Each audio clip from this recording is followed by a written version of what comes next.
तर नमस्कार मित्रांनो, आज आपण आलोय पुण्यातील हिंजवडी फेजमधील म्हातोबा देवस्थानाजवळ। हे मंदिर म्हणजे म्हसोबा लोकदेवताला समर्पित आहे, जे की भगवान शंकराचे रौद्र आणि ग्रामरक्षक रूप मानले जाते। तर म्हातोबा किंवा म्हसोबा या देवताची पूजा पेशव्यांच्या काळात आणि त्याही आधीपासून चालत आली आहे। हे दैवत शेतकरी, धनगर आणि ग्रामीण समाजात विशेषतः पूजले जाते। ग्रामीण भागात म्हसोबा देवताची पूजा बऱ्याच ठिकाणी केली जाते। इतिहासात म्हटले जाते की पेशव्यांनी आपल्या सैन्याच्या सुरक्षेसाठी आणि गावांच्या रक्षणासाठी म्हसोबा देवाची स्थापना केली होती। हिंजवडीमधील हे मंदिरही असाच एका ऐतिहासिक ठेवा आहे। काळ्या दगडात बांधलेले हे मंदिर मराठा वास्तुशैलीचे उत्कृष्ट उदाहरण आहे।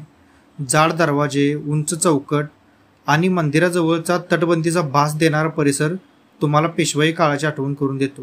एकदा अवश्य भेट द्या निसर्गरम्य असलेल्या म्हातोबा मंदिरला।